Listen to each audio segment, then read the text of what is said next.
Hi,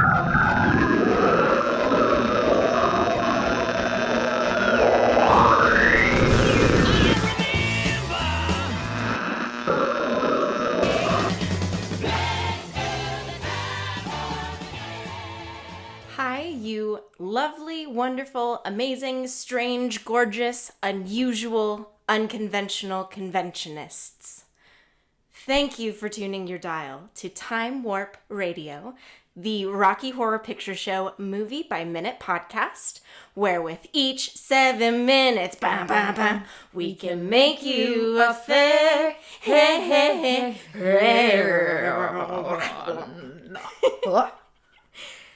I am Haley Mervini. And I'm Katie Tomany. And we are your resident criminologists on all things Rocky Horror.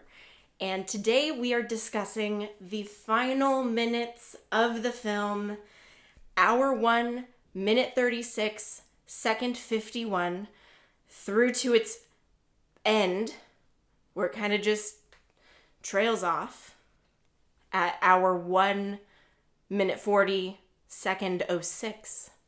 And really, we just wanted to have an excuse to talk about it. Just like one last a little time. bit longer, because it's also so densely packed. You don't get time to process the movie as it's happening. Yeah, we will see our cast of characters with their rightfully given names.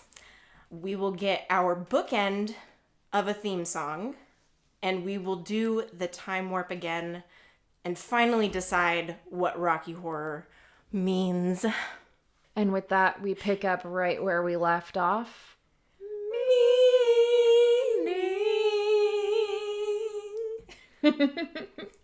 And Krim turns, walks just out the room, doesn't bother to turn the light off, and he shuts the door behind him. And that's it. That's how the movie ends, with this lit globe. It's referencing the Universal logo, but I think it's just so much more meaningful for Krim to have a globe on his desk that could maybe be interpreted of how and why he's observing humans. Because he does call us insects. Or does he call Brad and Janet insects? Well, and Dr. Scott, because they're crawling on the planet's face. Some insects called the human race. So, I mean, I think he either thinks very little of the species. He's also a nihilist. Yeah. So, just, a Debbie Downer from all sides. I can relate.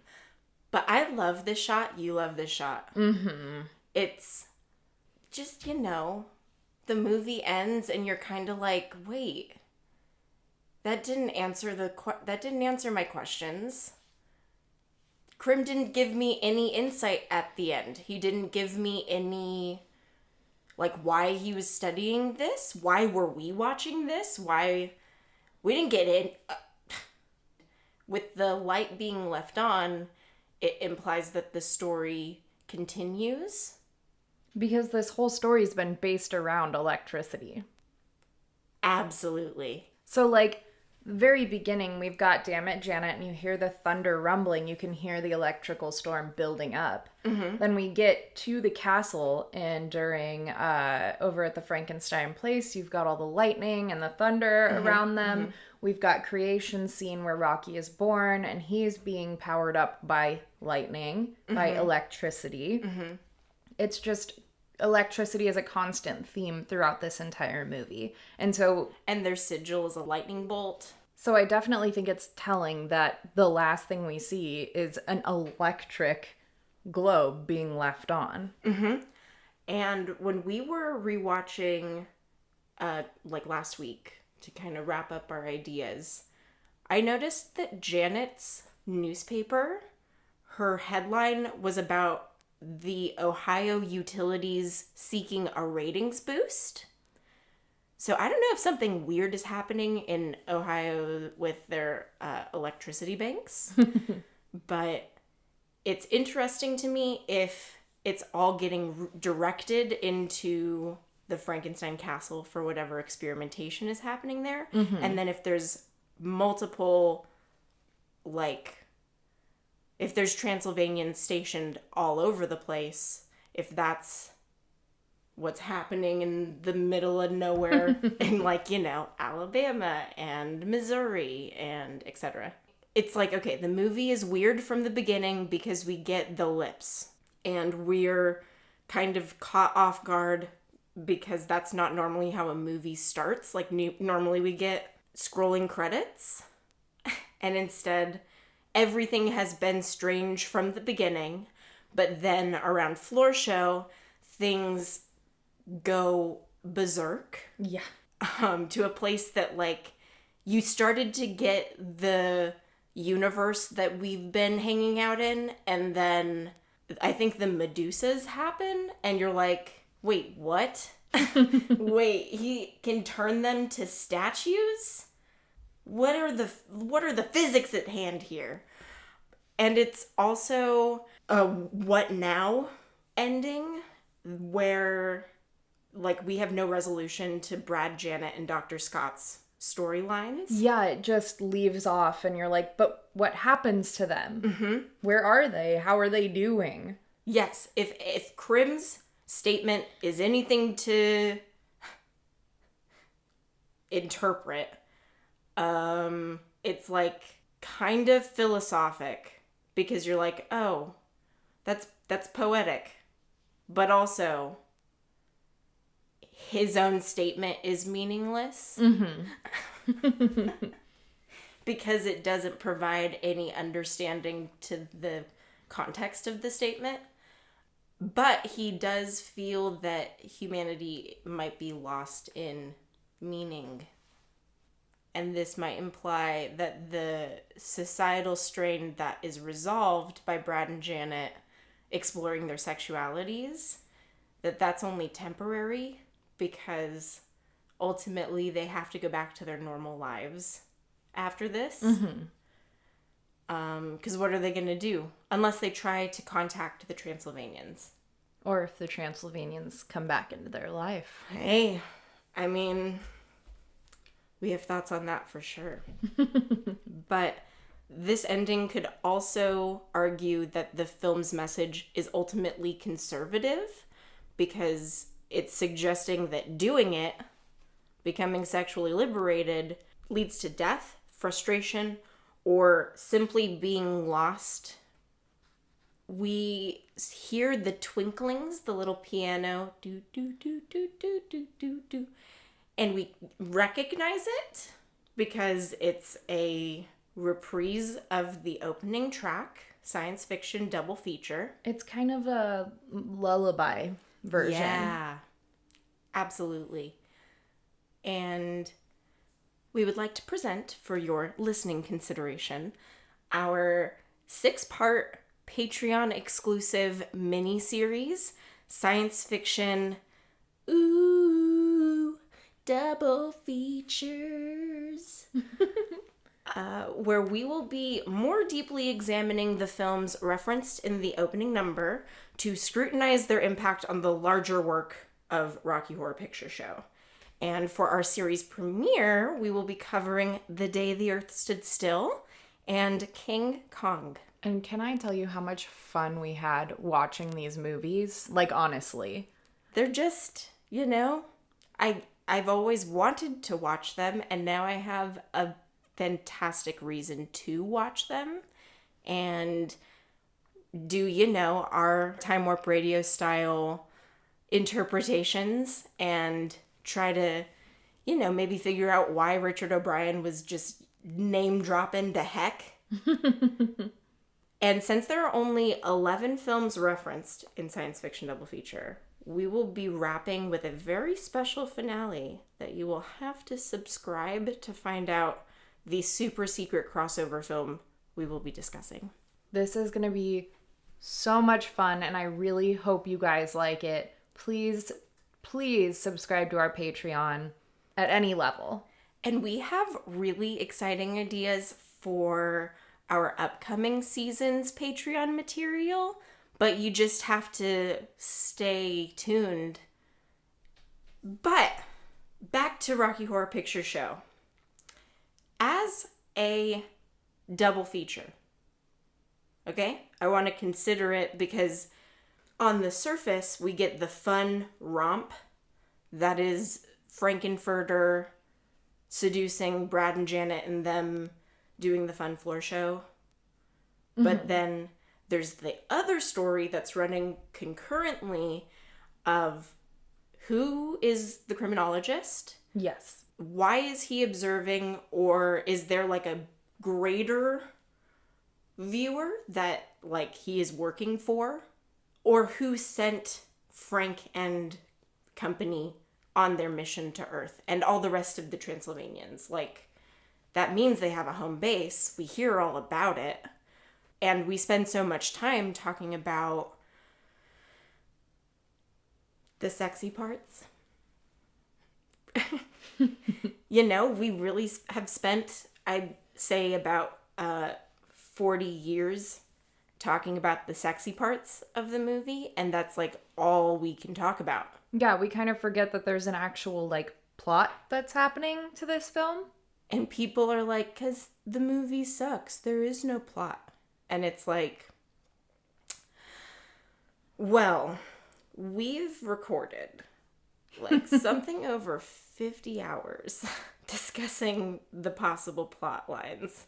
So I don't accept the answer anymore that it's meaningless and that it sucks. Something that I really love though is that this film both starts and ends on the same note, literally.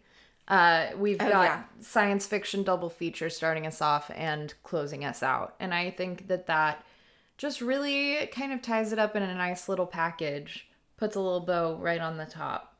Does that make it the theme song of the movie? I think so. We need to message two old queens and let them know we determined that it does have a theme song. Yeah, that is the theme song.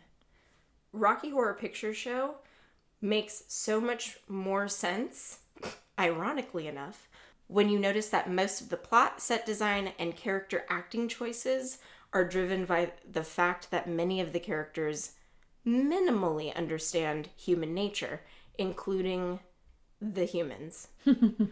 We get the cast and credits. They begin to roll, and we want to knock this episode off by listing our resources and references for this episode and for our podcast as a whole. The book Rocky Horror From Concept to Cult by Scott Michaels and David Evans. The articles Toward a Sociology of Cult Films, Reading Rocky Horror by Kincaid and Katovich. Semiology Goes to the Midnight Movie by McDonald. The Rocky Horror Picture Show, A Galactic Gothic Epic by Brown and Hodge. What is the significance of the Rocky Horror Picture Show? Why do kids keep going to it? By the National Council of Teachers of English. An editorial from Cinast. Rocky Horror Picture Show and Analysis by Georgia Hadjis. I want there to be more. I can't believe there aren't more like scholarly articles about Rocky Horror and its following. Well, and we can't forget to thank our, biggest source of information, Wikipedia. Thank you, Wikipedia. Absolutely. The general knowledge base that is the internet, and Facebook users who are talking about Rocky Horror all the time, Instagram users who are talking about Rocky Horror all the time. I also wanted to really briefly cover what we do as a shadowcast at this moment in the movie, because for superheroes, like we said, we'll kind of like stumble around, but then we'll exit off the wings, and usually the pre-show host will announce and present each performer as their role is shown on screen. Yeah, it's kind of like the traditional curtain call where the actor will come out and do a bow. And at the end, this is how it's done on both of our casts. We'll join hands and do a big bow all together at the end. So you bet your bottom dollar when we're all vaccinated, I am grabbing y'all's hands and we're bowing together. You hear that, Ricky? Yeah.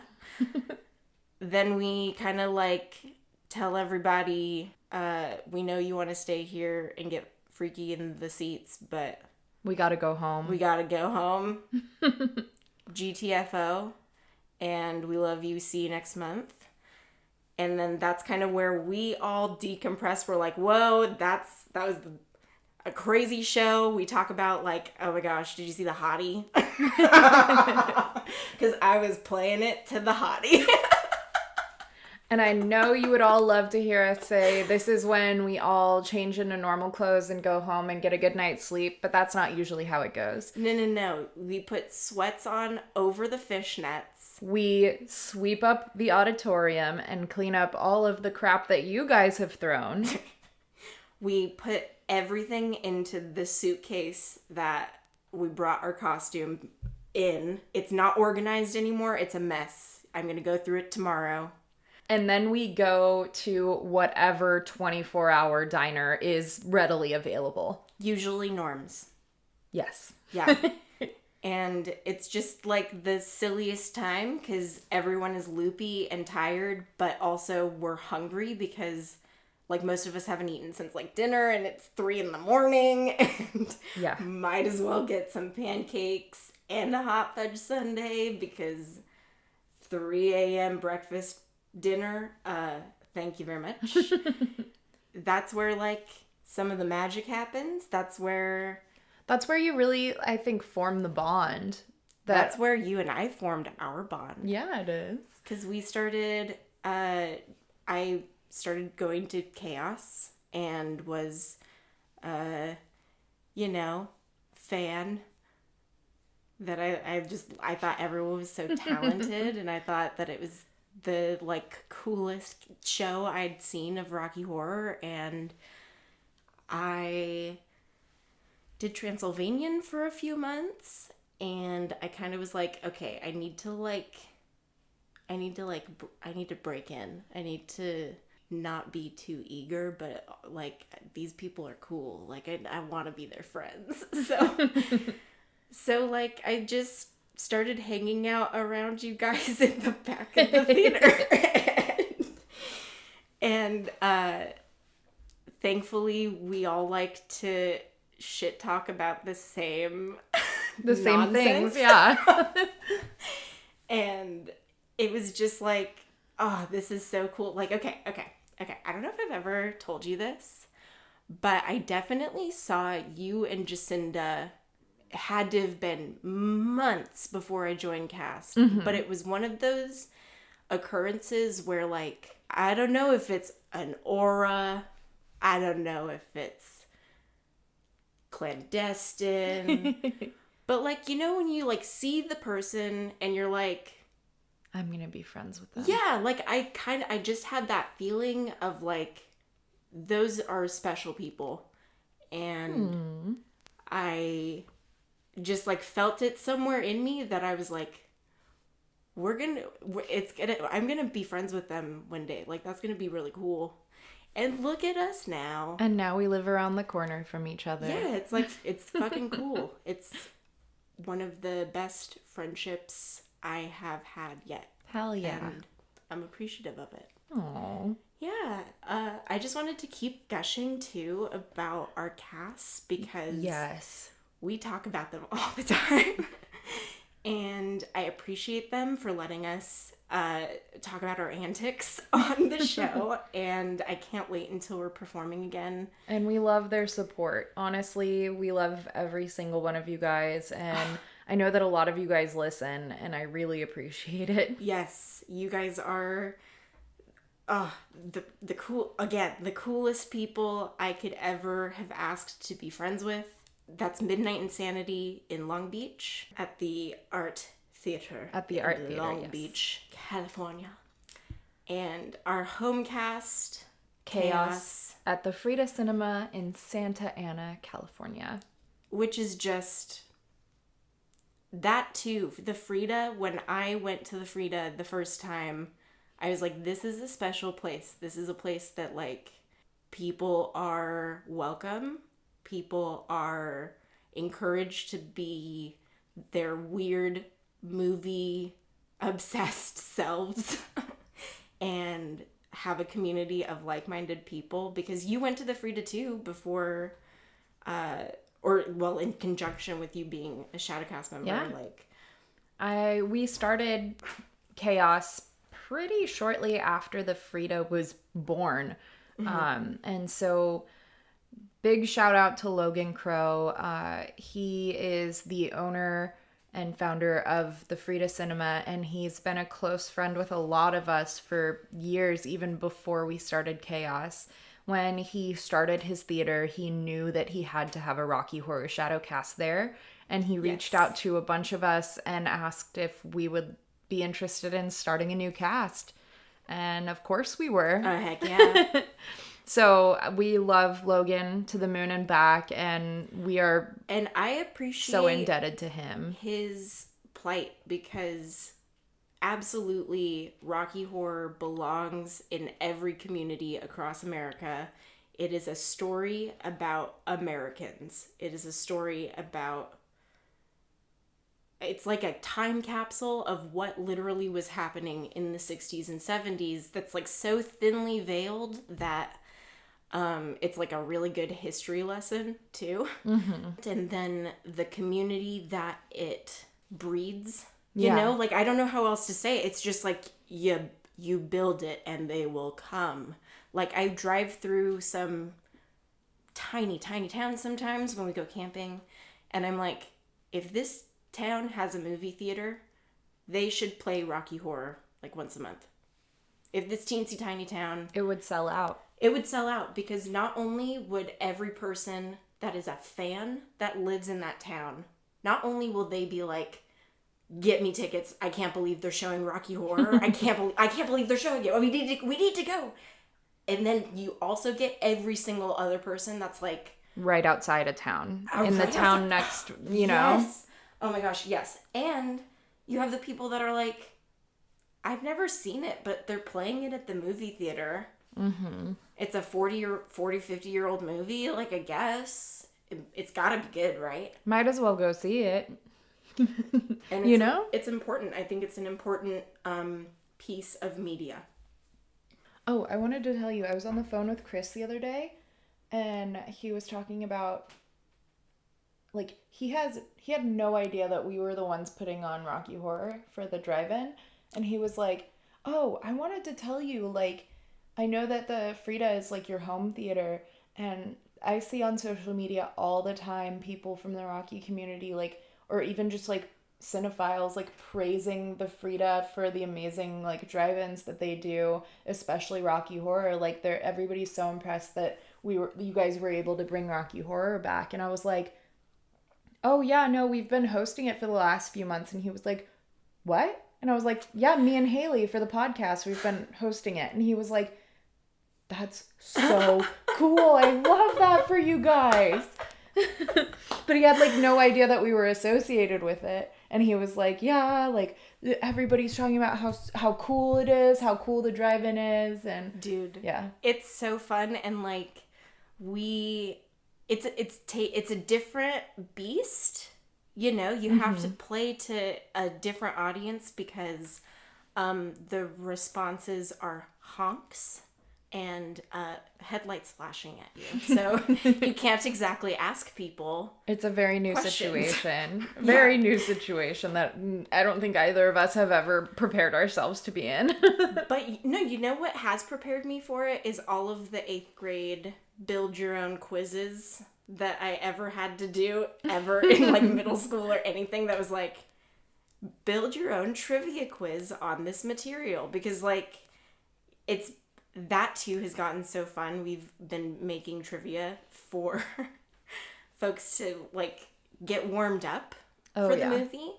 It's so fun because it's also like you get a sense for how familiar everyone is with the film, and I hope it gets them thinking a little bit deeper about, like, sometimes we throw in, you know, who finally introduces us to Frankenfurter at last. It's Dr. Scott, baby. Like, we think we get that name way earlier, but yeah, I love thinking about it. And then the Virgin games are stupid because they're in cars. They're so fun to come up with. So fun. So, like, yeah, it's different, and I'm enjoying it so much for what it is right now, you know? Like, I'm loving that we are able to do it at all. I'm loving that we're keeping people involved, and I'm hoping that when we go back to the Frida, just, you know, everybody who has been considering shadow casting, has been considering cosplaying, has been considering just going to see Rocky Horror for the first time in a theater with the interactive experience. Do it. Like, now do it, baby. Do it. I can't tell you enough. You gotta do it. Now's the time. Well, we'll get to ultimately why I think you should do it, because that's kind of the point of the whole project. But we haven't even gotten through we haven't gotten through the song. The Voice begins science fiction double feature. And we first see the incomparable, iconic, legendary Tim Curry in his star-making role of Dr. Frank N. Furter. Which, if we remember in the opening titles, he is a scientist.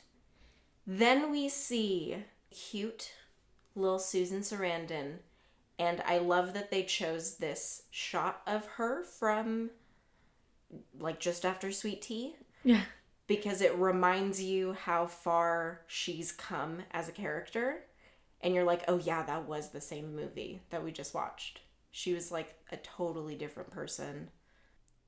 The mysterious androgynous voice continues singing, Frank has built and lost his.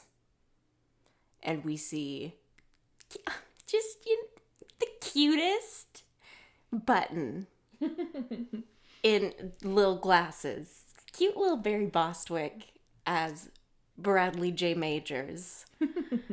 A hero. The androgynous voice continues singing, lost his creature. And the man of many hats, including a banana.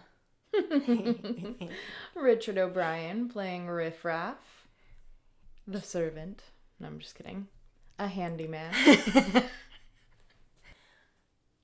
The voice continues, darkness has conquered, and we see a majestic mane of red hair.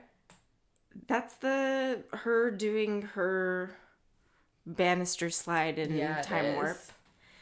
And the iconic smile that also makes you realize that if that wasn't her lips at the beginning, like if you didn't put that, or if you didn't know and put that together, you kind of get that feeling of like, oh, the lips at the beginning were doing a lot of those. She's just so expressive. She's incredibly expressive. I love her. She's a domestic. And Riff Raff's most beautiful sister. And Frank's French maid. French maid, yeah, with the Transylvanian accent. Right. I absolutely love Patricia Quinn. Mm-hmm. Like, honestly, one of the most entertaining people to watch, not only in this film, but just in general. Like, even if you just watch her talk, you get so entranced. She is a ball of energy. Yes. And I think I pick up on different things that she's doing every time that I watch it, because she really performs like a silent movie actress with her hands. She does the, like, I mean, we're in audio format right now, so use your imagination. The horror hands, like we're the like classic the claws, horror hands, but like we'll put a picture on the blog. The voice continues, Brad and Janet and Little Nell as Columbia. A groupie. Doing the bite from Sweet Tea. Yes. The servant's gone to... ... We see Jonathan Adams bursting through the wall again as Dr. Everett V. Scott. A rival scientist. The androgynous voice sings A Distant Planet, and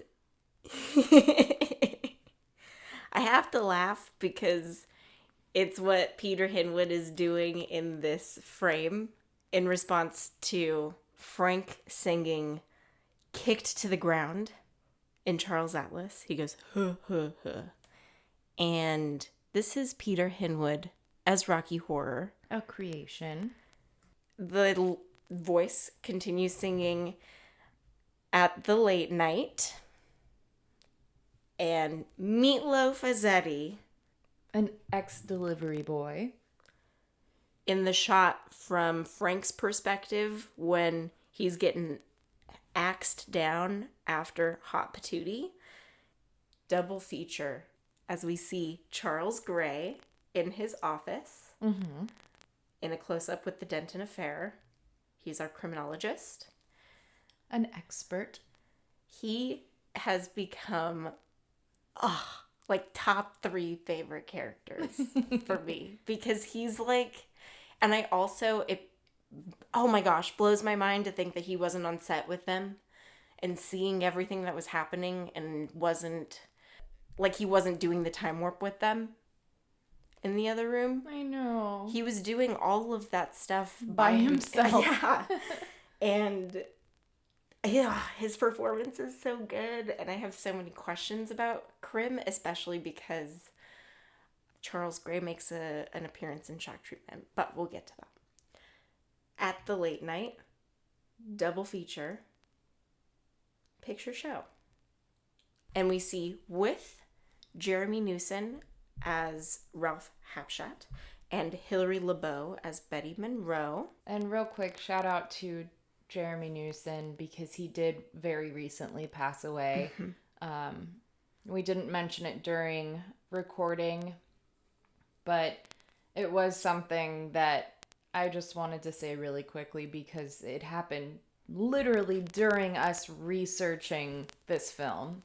And then the next frame we see is the Transylvanians listed in alphabetical order: Perry Bedden, Christopher Biggins, Gay Brown, Isak Bucks, Stephen Calcutt, Hugh Cecil, Imogen Clare, Tony Cowan, Sadie Corey, Fran Fullenwider, Lindsay Ingram, Peggy Ledger, Annabelle Leventon, Anthony Milner, Pamela Obermeyer, Tony Then, Kimmy Wong, and Henry Wolfe. And honestly, I really enjoyed learning more about every single one of Yes. those people. I didn't realize how interesting literally all of them were. All of their careers were so illustrious. They all had such huge television careers, and to know that they all came from, the majority of them worked together on Jesus Christ Superstar and Hair. Mm-hmm. And that just, for me, it explained so much of the chemistry that the Transylvanians have. Like, that is a party you want to be at. When you walk through the ballroom doors with Brad and Janet, that's totally why they get seduced into staying, is because you're like, this is a fun group of people. Like, they all seem to really like each other. This isn't their first family reunion.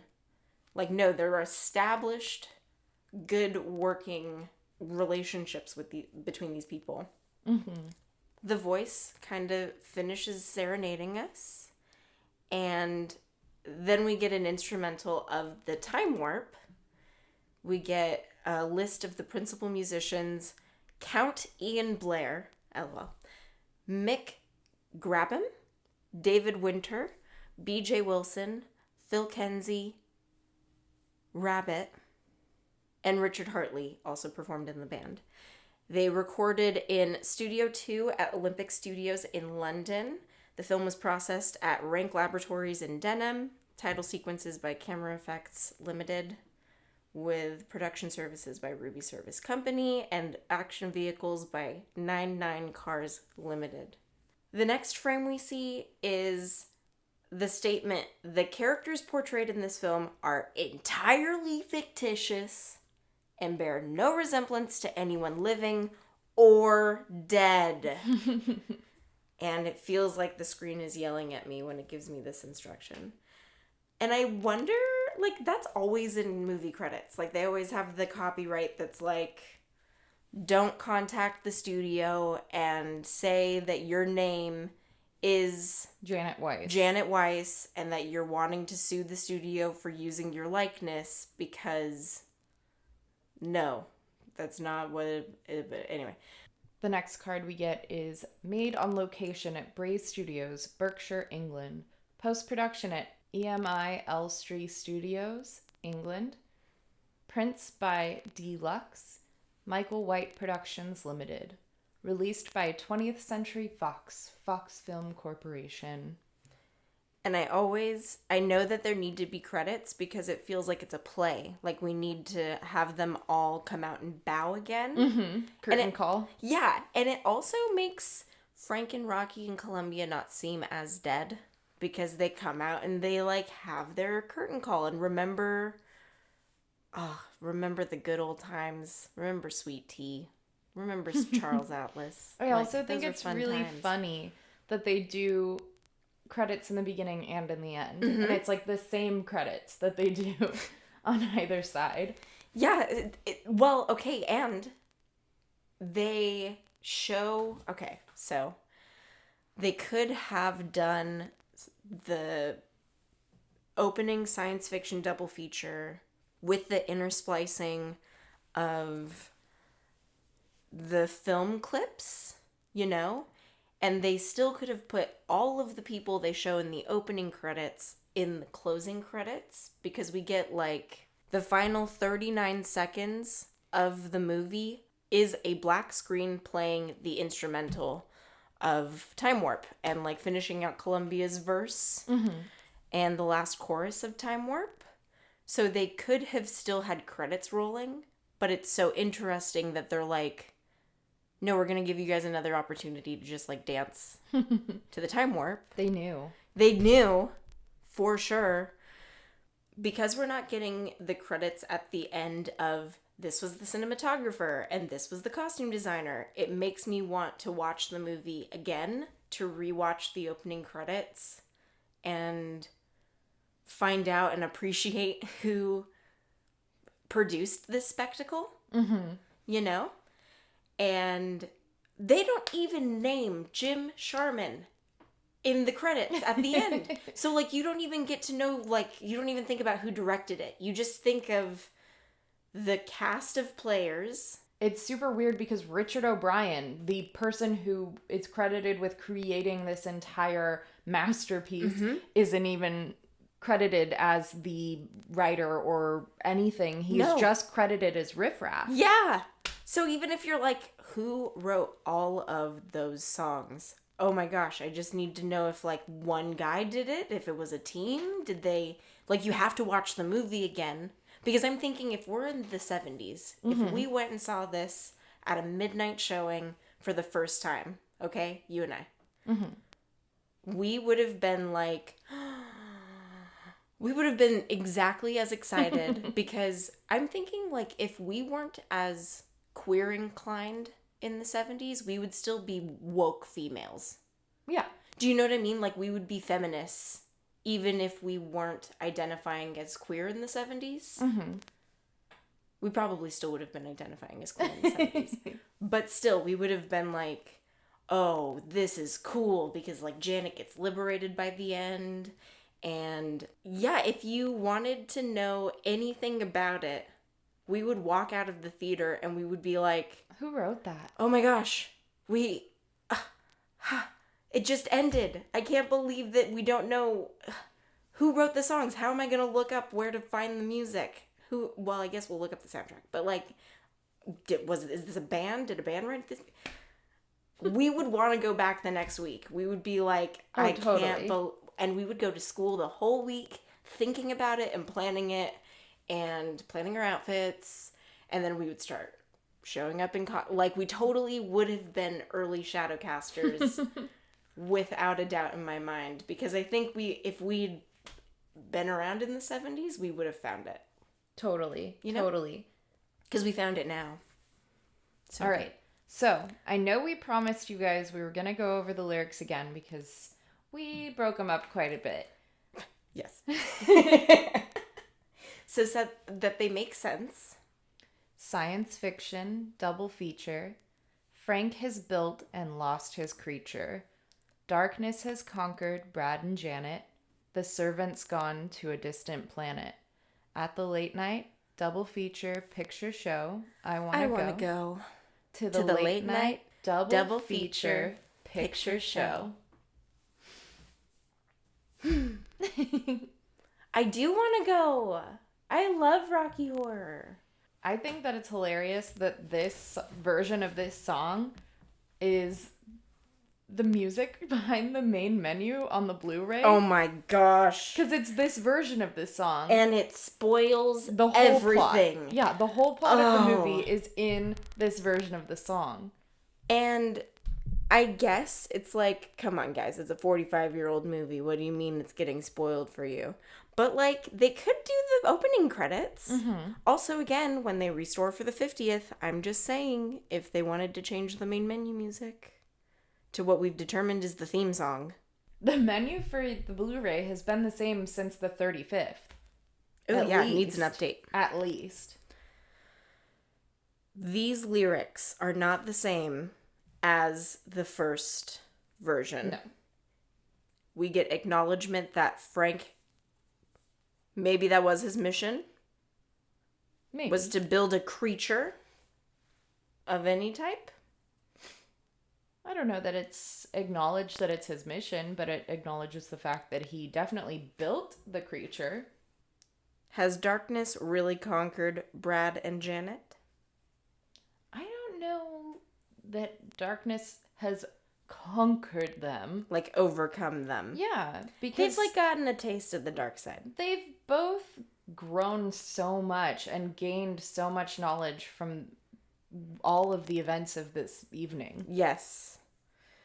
And, like, if they are the characters from Shock Treatment, to spoil Shock Treatment for you, they do end up together. Yeah. Like, you know, sometimes people have to bond through experiences, and, like, maybe that's what Brad and Janet needed because they had so much trouble expressing to each other anything during Damn It, Janet. It was a lot of cliches and metaphors. Well, and it shows you that maybe Brad and Janet really were made for each other. Yeah, I want them to be. Because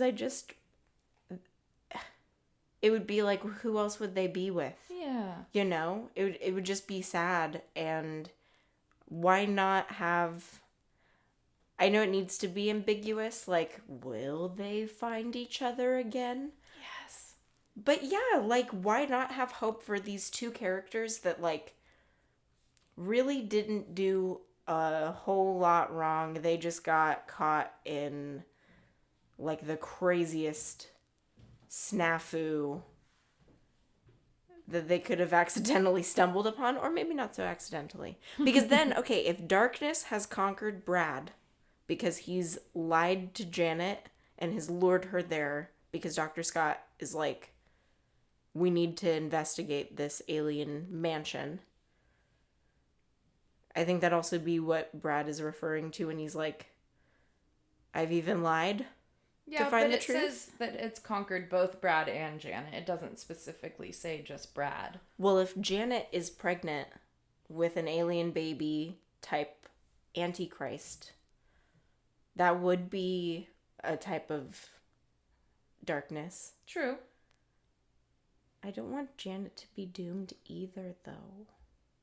The last thing I want to touch on is the fact that it's acknowledged that Riff and Magenta are the servants. So we're getting another reminder that they were subservient to Frank, either by assignment or by, like, class, maybe? Yeah. Because I've never thought of maybe Riff being enlisted into this role, and like they're military, like they were forced to go on this mission. But yeah, the end, Question mark, question mark? or is it? You know, it's kind of an Aesop. Some things aren't for everyone, and through that perspective, there's not really judgment on anyone's like sexuality or preferences or personality types or interests or Yeah. like it's just explore, and at the end of it, like, you might be still questioning things, but might as well like try, because maybe you'll get some answers. It is an affectionate parody twice over that spoofs both horror and sci-fi movies. And then, you know, people like us loved it so much that we needed to parody it ourselves and start copying it word for word, dressing like the characters, wanting to know all of the lines of dialogue in every single lyric. And it is truly the gold standard for audience participation. There's some sort of response to every single line of dialogue. And it's almost overshadowed the film at points, because people love to talk about the cult aspect of the film. Honestly, going over the script, there are some lines that I had forgotten existed because I only ever yell out the callback. And I'm like, oh, I haven't heard that in 10 years. Yeah, and that too, it becomes part of the script that we have, like our internal scripts of the ritual that we're participating in. Yeah. You know? So people always recommend to watch the movie before you go to a midnight screening, because you'll get lost. Because sometimes in a venue where the film has been running for long enough to develop a crowd of regulars, the discipline is incredible. Like, people... I remember the first time I went to Chaos and I was sitting in the audience, and truly, like, the crowd gets going. It's an intimately packed house. And it really is chaos. But you feel like everyone there, they may not know each other, you know? Like, I don't know if Jim Bob and Billy Sue in the front aisle and the back aisle respectively, I don't know if they ever talk to each other. I don't know if they've ever met in the audience or in the lobby, or if they've ever conversed outside of the theater. But when they're sitting there in the dark, they're yelling the same either lines of dialogue or completely made up Yeah. their own words that have become a script. That's just nuts. I don't think people consider what they're a part of sometimes. And I don't think they realize, like, they look around and they go, these are my people. I don't know if that actually get like that realization occurs. But it's also a lost Aesop in a way, that since it's ending so ambiguously, you kind of don't know whether Brad and Janet are left off for the better or worse. It's unclear if being freed from your inhibitions helps or hurts you. Yeah. It's a very open ending, for sure. Yeah, because you could identify with Janet and be like, wow, I feel empowered after liberating myself from societal expectations of how a woman should be approaching relationships and her own body. You could also come out of it feeling like Brad, where you're like, I am so confused. I have no idea what is going on. I think I liked it, but I also think I hated it. Yeah, rightfully so, because he was assaulted. So, like, that is a confusing element, too, for Brad, of, like, he didn't have a necessarily genuine encounter. Mm-hmm. Or you could end up like Frank and just kind of be laying dead in a pool after the movie's over. Yeah, you could be told your lifestyle's too extreme. Which, like, I wonder if that's Dr. Scott at the end. You know, that's why we get that blue sky overlay and we get the reverse camera shot going away from Dr. Scott as we were of Frank saying, "Don't dream it, be it." You know? Like, it makes me wonder if it's Dr. Scott's sentient robot assistant telling him this lifestyle that you're participating in on the weekend casually is like harming people, and you literally built a power safe into my robot software and technology to control you if you went crazy on heroin. If you went crazy on heroin. I was just trying to make a joke, guys. Sorry. So since the name of the pod is Time Warp Radio, I just wanted to briefly cover everything that would be considered a time warp in Rocky Horror Picture Show. We've got the wedding photographers with their cameras. We've got Krim reading from undated statements. Brad's car. Radio playing the Nixon speech. Janet's dated newspaper. The actual song, The Time Warp. The jukebox. The elevator. A Steve Reeves movie. The refrigerator. The television monitors, especially if they are recording or broadcasting. If Frank is in both bedrooms at the same time. Magenta's hairdryer. The triple contact electromagnet. Magenta and Columbia's magazines and various pop culture items. Frank's leather jacket. The gang getting Medusa'd. The fact that all of the elements in this movie take place over the course of one night. The feeling that all of the events have been constantly getting faster to feel like everything's been happening at super speed. And then, wait a second, the movie was only an hour and 40 minutes long. It felt like only 5 minutes, but also somehow 3 days. That is the true experience of, like, you walk out of the theater going like, where am I? What day is it? And that's what we call a time warp. Yes. We have a couple of remaining questions that we need to wrap up. The dead end sign. Did Brad know where they were going? And that's why they didn't wait out the storm in the car? What is the time warp? How did the Transylvanians get in the lab? Who the fuck are the people in Frank's vision? Why would Frank perform a floor show in an empty castle? And giving yourself over to pleasure can be good, but too much can lead to a bad end? Or everything in moderation? And I wanted to get some final interpretations on the ending and what happens to the characters. So I got some interpretations from some of the fans we interact with on Instagram, and I wanted them to say it for themselves. Hi, I'm Ladybird on Instagram, and I was asked to give my thoughts on the ending of Rocky Horror and what exactly I think shock treatment is.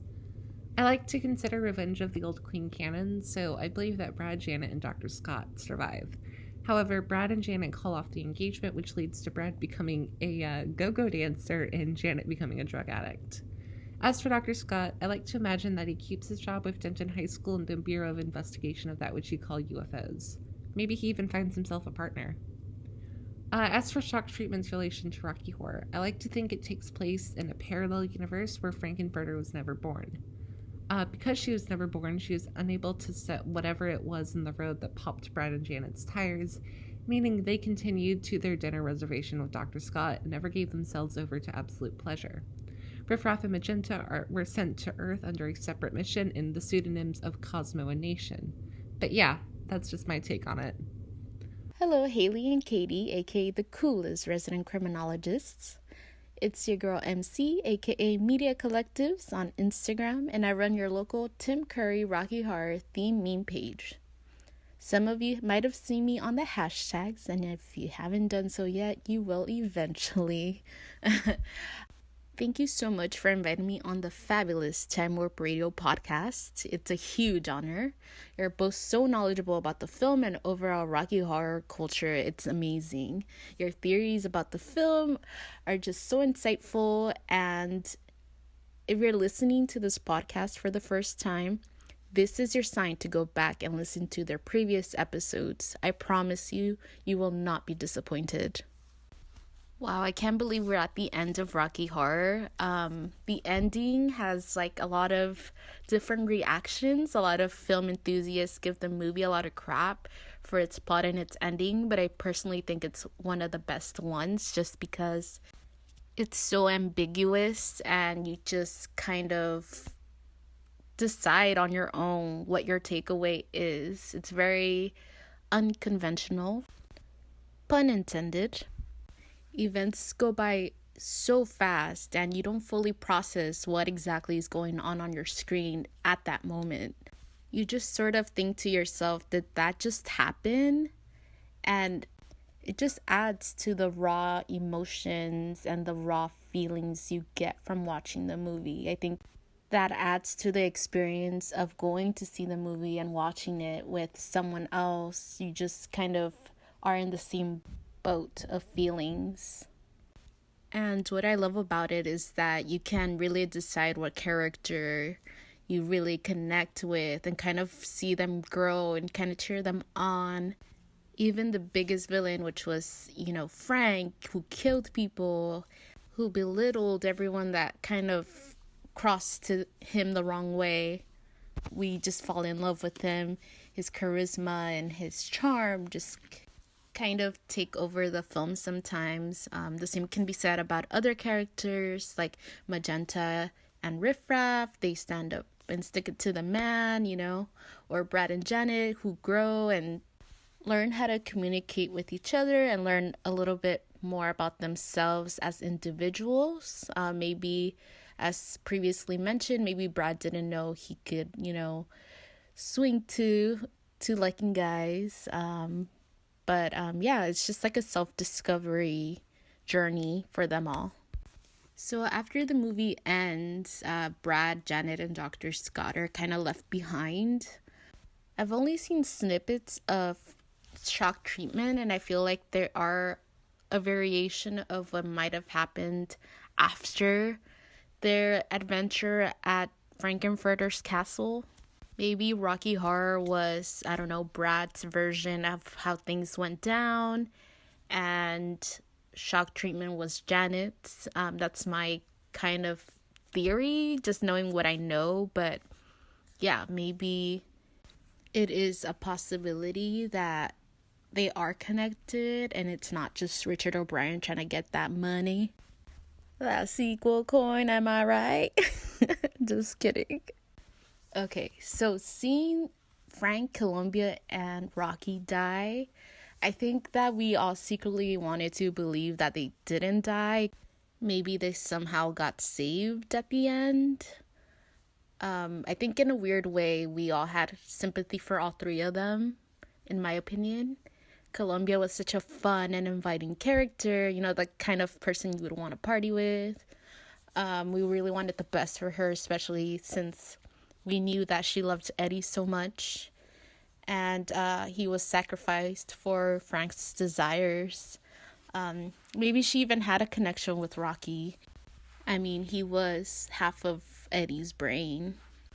Rocky was only a few hours old, and in those few hours, he learned a lot about unconditional love. Just the way he held Frank, the way he tried to save him from getting lasered even more, kind of demonstrates his loyalty for his creator, and went as far as trying to protect him, and he ended up dying with him as well. And of course, Dr. Frankenfurter won us over with his looks and charm. Even though he did a lot of crappy things along the way, you can sense that he wanted to find joy in the things he did have. I think Tim Curry, in a sense, as a person, also had that mentality of making the best of what he had. So that's why he might have had a strong connection with the character he played. Of course, that's just one of many traits he probably had in common with Frank.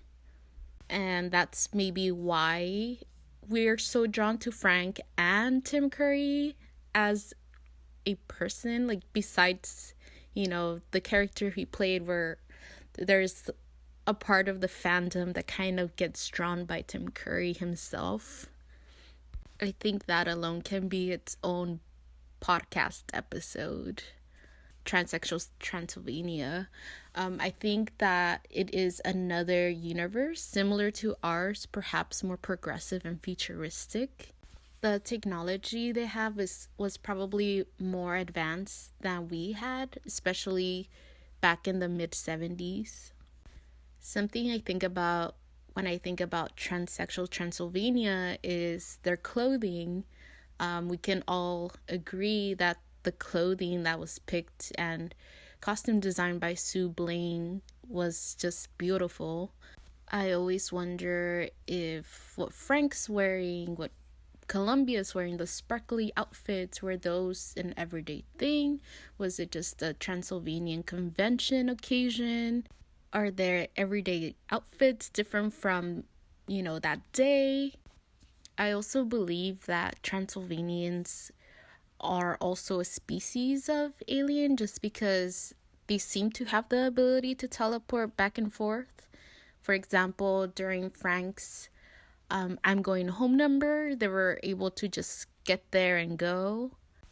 As well as after the lab scene, we don't really know where the Transylvanians go exactly. There's no actual visual proof.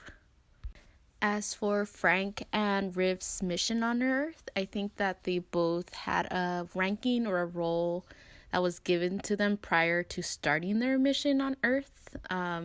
Maybe Riff Raff thought things would get better, but Frank kept pushing and oppressing Riff Raff and Magenta, which led to Frank's demise and their journey on Earth. And it's unclear if there was more to the story or if it had another possible ending to it. I know last episode there was a discussion about how Dr. Scott and Frank might have known each other. My 2 cents, I know they're both doctors, so maybe they had met each other through an acquaintance or something of that nature, or maybe they were working on the same project before. Thank you again for having me. It was an absolute pleasure. If I saw Rocky Horror today with no prior knowledge of Richard O'Brien or the history of the movie or the play, I would see it likely as a cautionary tale, similar to Red Riding Hood, with the criminologist kind of acting as the Robert Stack to this unsolved mystery. It's an innocent, puritanical, traditionally hetero couple stumbling upon this bizarre group of people, and they're dancing and allowing themselves to be sucked into the debauchery and the bedlam. They're, deflowered in quite an untraditional way, and end up delighting in this absolute pleasure that they have kind of stumbled upon, but also becoming unfaithful so soon after they've been engaged. So after the facilitator of all this mayhem is killed off, they're literally left in the rubble. They're filthy and broken, with only one another to truly understand what they went through, other than Dr. Scott, but I can only imagine that they're not going to look him in the eye again. Anyway, I've thought about the aftermath of what they went through before. Do they stick together because they went through a traumatic experience like Keanu and Sandra Bullock in the movie Speed? Or would they break up because they can't grapple with everything that actually transpired? I'd like to think that they stayed together, got married, bought some real estate, built a crazy sex dungeon now that Frank unlocked their sexuality. But I will say, and I know I'm gonna catch some heat for this, I will say with strong conviction that shock treatment is a farce. For me, non-starter. I truly think that it waters down the magnificence and the campy magic that Rocky Horror has actually given us. I'm sure there's some commentary to be found there that speaks to the fallout that Brad and Janet experienced after the castle, but it's just so outlandish and not in a fun way for me. And the message is so muddled that I completely dissociate it with Rocky Horror. The costumes are pretty great, though. I'll give you that. But with all that being said, I don't think there needs to be a message in a movie that is so iconic and has brought such joy and comfort and sense of community to the lives of so many people. I mean, really, with a tagline like, "Don't dream it, be it." Do we really need more than that? I don't think so. Hello, my transsexual Transylvanians. I was requested to record my theory in regards to the Rocky Horror Picture Show. Maybe Frank's big mission was, maybe just to create a Transylvanian population here on Earth. And I'm not sure if Janet was going to be used as the human he impregnated, or maybe for Brad and Janet to both procreate and become part of their, group of people. But then again, who's to say that at the end when they killed off Frank, if, when they got back to their home planet, maybe the home planet, was displeased in the fact that they didn't complete their mission of making, a new population. And what if that's why they came back and created the big news station on shock treatment? It would be a cool, possible remake if you would like. I would love to see it, especially with Susan Sarandon, because she is a god. But yeah, I think that would be my personal theory. And we've been talking about shock treatment. Mm-hmm. If you guys haven't heard already, we did a secret little announcement linking to we wanted to keep it on a different feed so that this season stays dedicated to Rocky Horror Picture Show. But we're covering, as a second season, Ooh, Shock Treatment. And we're so excited because it's like been brewing in the back of our heads like the whole last quarter of studying this film and thinking how it could be. Is it the sequel? Really? Is it? Is it like a completely different film? Because it is just as confusing as Rocky Horror Picture Show. And if you think you know what it's about, you can only scratch the surface. Like on the first time viewing, like it truly does require more than one viewing. Yeah. Like, what is DTV? Who really is Farley Flavors? And why is he producing this documentary about Denton, USA? What? It's Haley's favorite question. What is reality? But I think what she's really getting at this point is, what is reality TV? Yes, because as we frequently bring up, I love The Bachelor, and I love that there is this television show that we all take as primetime, like a soap opera, but then actual people are performing getting married. Yeah, they're like performing characterized versions of themselves. So it's like there's like a duality that like is so interesting, because then you have like Janet singing the me of me, and oh my gosh, reality TV. There's so much. Again, what is reality? What is the deal with Brad and Janet? And are they the same or different people? Same or different versions of Brad and Janet? Yeah, same with Cosmo Nation and Ansalog. Are they Riff, Magenta, and Columbia? Yes, Judge Oliver Wright. Is he Krim? And this is just the continuation of him studying, like, this alien species that have come back to study the residents of Denton again? I don't know. And I'm still not convinced it's the actual sequel to the Rocky Horror Picture Show. As a film, it never really took off as an audience participation movie due to its much larger cast of characters. And when I was thinking about that, I just thought of the production team, after people started shadow casting their masterpiece. And they have people casually, like, recreating head to toe looks and performing.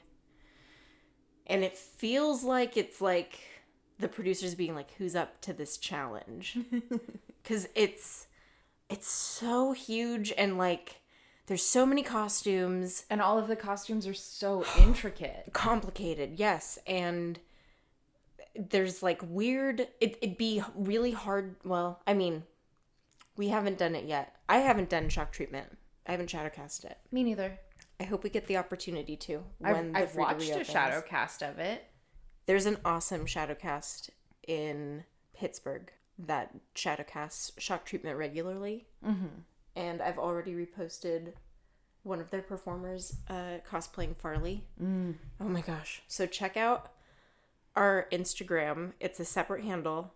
It's at Shock Treat Minute. And we're just really excited to keep talking about it because it's more divisive than Rocky Horror is divisive, because that's when you get the, like, true fan reaction of, like, oh, I fucking hate shock treatment. It's it doesn't make any sense. It's worse than Rocky Horror. Or you have the people that are like, no, the songs are bops. Everyone, like, if you take away the confusing casting that's either done intentionally or intentionally, for one reason or another, it's a good, fun movie. And we cannot wait to take on this challenge. Hell yeah. We wanted to wrap up our theories on our entire project, why we were interested in discussing this film. And one of the approaches we've taken in researching is the new historicism method, which tries to offer a multi-layered impression or thick description of a culture at one moment in time, including both the popular and elite forms of representation. Instead of, like, looking at what the whole text might mean or what Richard O'Brien was trying to say as a statement, it's, like, totally up to the eye of the beholder. Like, the receiver interprets it entirely.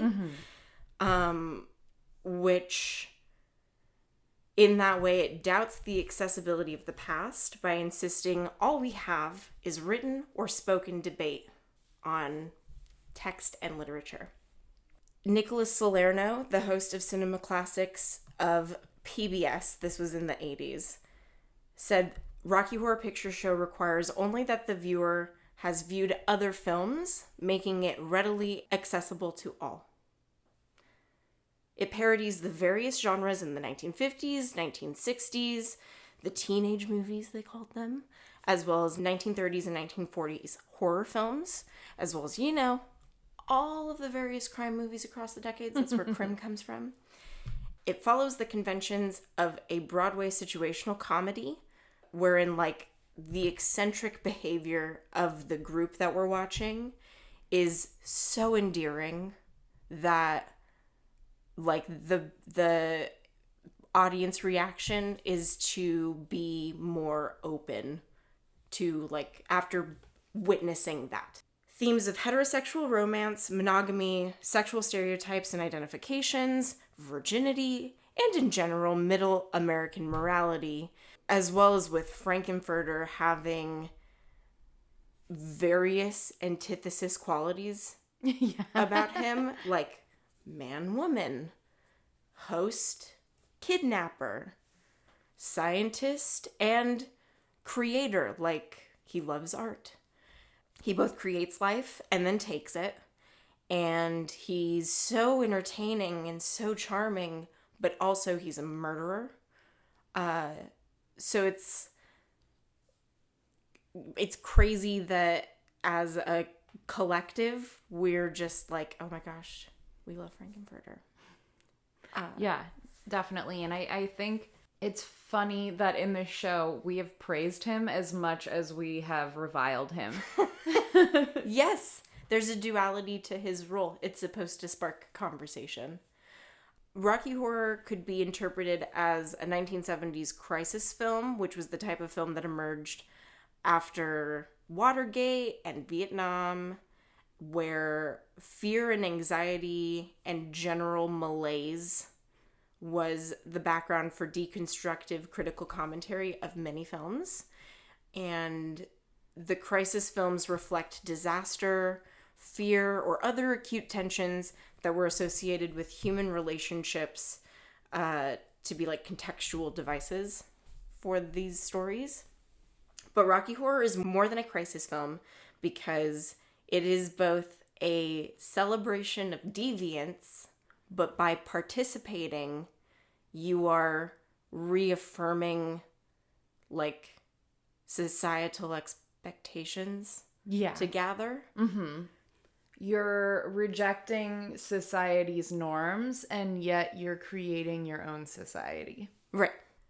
The film is considered a cult classic, cited by many reviewers as the definitive example of a cult film, and it's been vindicated by its history. Like, it's a rare example where one could actually see it go from being the midnight movie in a couple of theaters across towns to being a TikTok Phenomenon. thing. Like, kids on TikTok are doing it 50 years later. Like, people aren't doing shadowcasts to like Willy Wonka even.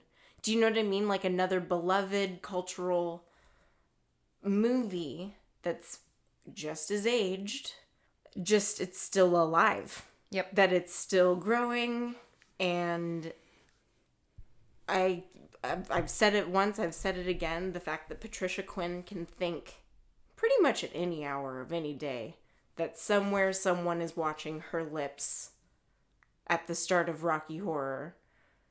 Like, that's insane. That indicates a following. A huge following. And it's never officially been withdrawn from theaters, making it the longest theatrical release in film history. The spectrum of the fan base is incredible because Rocky Horror is an opportunity to see oneself in a film and also provides a place for self-expression. So in that way, it can give a lot of meaning to people's lives. It not only acts as popular culturally as a religion, but the film itself represents its own society, its own like standards, its own morals, and its overall reception has just created like the greatest community of fans and moviegoers.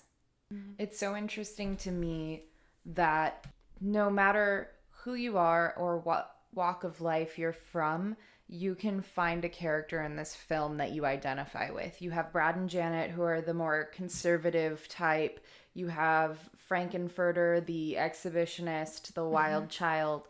You have Columbia, who is kind of, you know, the codependent flirt. You have Eddie, the rock and roller. You have Magenta and Riv, who are the working class. You can come from any walk of life and find someone in this film that you feel you identify with. Yes, and represented by, for sure. We've also taken an approach in our research to argue this film as in support of Marxism because economics, as the underlying cause of history, is therefore the base of society, and culture, including literature and the other arts, is a superstructure, which we've talked about before. The literary works of a period are economically determined and reflect the state of the struggle between classes in any place and time. So, in the sense that, like, money is backing every movie that gets produced. Like, it's basically already predetermined what will be seen by the masses, what wants to be seen by the masses.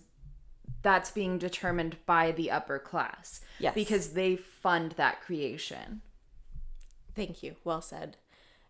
The relation of a literary work, or in this case, a script, if we want to look at the film in general, like everybody who works on the film has a political ideology and has their own experiences and beliefs that they are motivated by when they're working on a project.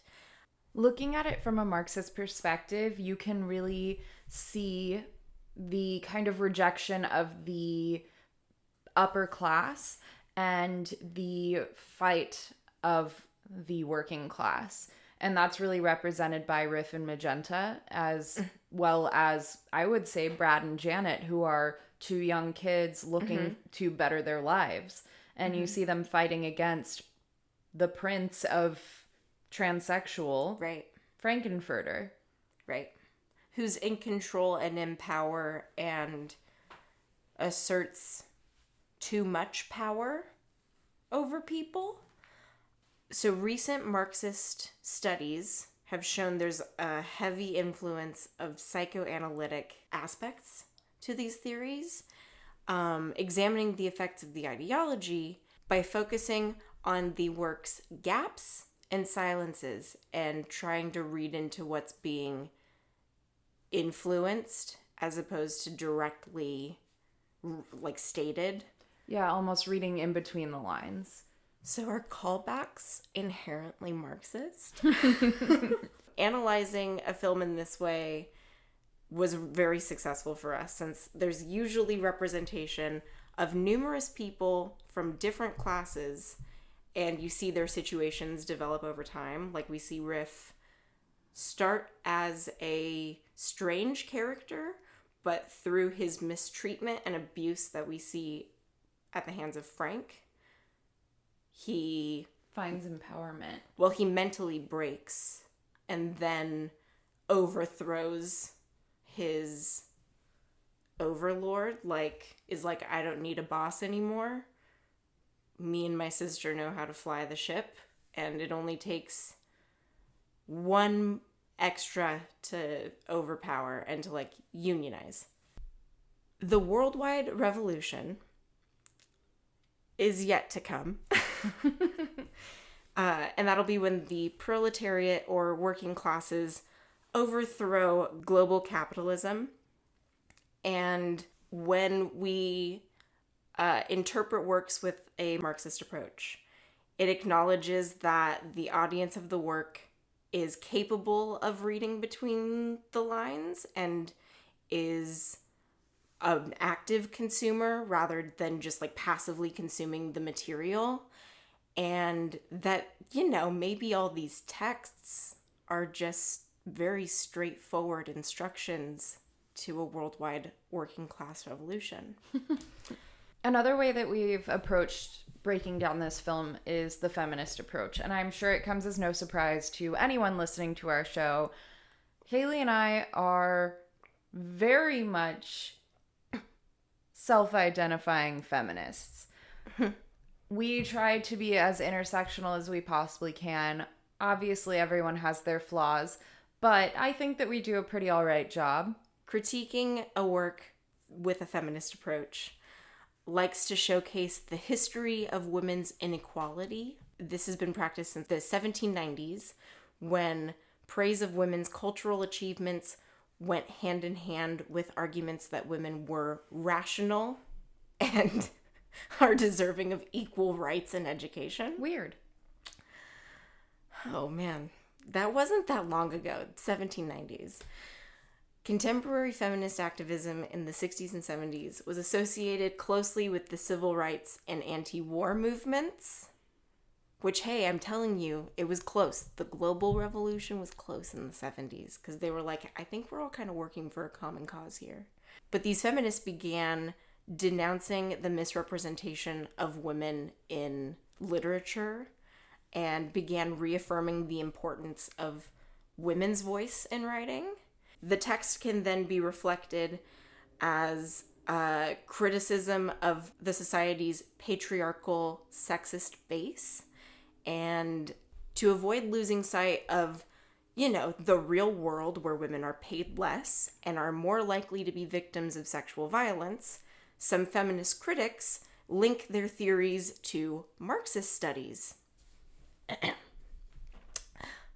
Gender roles like those of class or race are interdependent systems for basically just like organizing people into different categories and to keep the masses confused and distracted and infighting, pointing fingers at each other and asking each other why they don't have enough instead of asking their governments why they pay taxes and are not getting enough. And feminist studies in the 70s recognized that the study of gender was, it needed to be done separately from like studying women's works because they started to increasingly study masculinity as like a topic in these works. Theorists such as Haraway and Butler insisted sex and sexuality have no natural basis and that even the anatomical differences are mere representations from the moment a newborn is put in pink or blue. It's reaffirmed that they are participating in superstructure. It's further asserted gender and sexuality are performative and malleable. So queer theory rejects the idea of a fixed identity or innate essential gender. Queer theory started to look for resistance to heterosexuality in the in-between, to kind of find queer implications whether or not the author identified as queer. So like they could make further assertions that like Louisa May Alcott was most likely a lesbian because she wrote poems to women. It's very important to look at works in this way because many authors don't self-identify as homosexual while they were alive. So it's important to read into text to understand if any context might be there. It also emphasizes that subtler meanings are there for an audience to detect. I also think it's very important to read this film in a feminist way because it was written by someone who identifies as third sex. While Richard O'Brien may have very controversial and incorrect views about trans women specifically, he does identify as a form of queer and therefore does belong to the LGBTQ plus community, whether or not we want to accept him. Well, hey, growth mindset. It was just his birthday, so happy birthday to Richard O'Brien. And, if he wanted to say that he's doing the work to become a more informed 79-year-old, more power to him. We keep talking to each other about Rocky Horror as a religion, so what is a cult film, you might ask? Cult films are secular documents that are celebrated as sacred texts by audiences and used as a shared focus for us all to, love to create rituals and belief systems. We love to shadowcast and make callbacks. These films usually involve typical people in atypical situations, sympathetic deviance, challenges to traditional authority, reflections of the societal strains of the time, and paradoxical, and interpretable resolutions. Which, boy howdy, there's a mazillion ways you could consider how this movie ends. Particular films and their images have become occasions for fanatic collective activity. They're kind of, the cult films are grounded in post-war climaxes of the 60s and 70s. We touched on how Rocky Horror is both, we're both being like, fuck you standards, but then we're also like, we want a community. The filmgoer's paradoxical perspective holds that nothing is sacred on one hand, but that our film is incredibly sacred on the other hand. Absolutely. So what isn't a cult film then? It is not a popular re-release, which, like, you could name them. Like The Shining, I'd consider a popular re-release. Scott Pilgrim. That's a good one. Yeah. They're films that share a superficial similarity with cult films, as they typically have, or like, okay, Star Wars. If Star Wars was going to have a screening, like a 4K restoration, that they're going to do a nationwide re-release. Yeah, it's got definitely enthusiastic audiences, but it lacks a collective of fans who together express and reaffirm their just like love of the film to make a statement. And in this way, an aggregate of people rather than a collective is coming together to enjoy the movie. So it's like the general consensus is it's a good movie because it gets re-released every so often. A fad film is not a cult film. These are movies that are immensely popular among release and accompanied by some expressive rituals in relation to their viewing. Hi, cats. We Yes. see you. Rowdy cats. And we've yet to see if Cats will be a fad film or not, because the audiences are not sustained for fad films. So it therefore doesn't inspire commentary on the society at the time.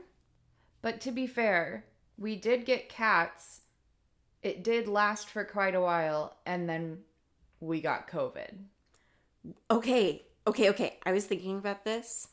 What do the producers of Cats think to themselves when they released this movie in like December of 2019, right? If they had decided they were going to push it 1 year, they were going to make it next year's Christmas release, and they could have had all of the time and none of the expectation to release the film and really get it right. Oh man.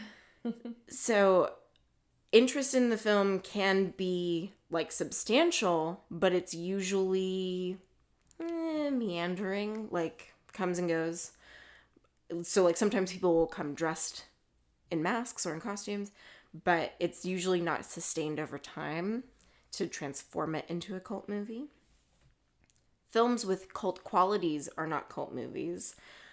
These are movies that excite the film-going public because their stars, director, or like something that happens in the movie is like must see or in and of itself cult-like.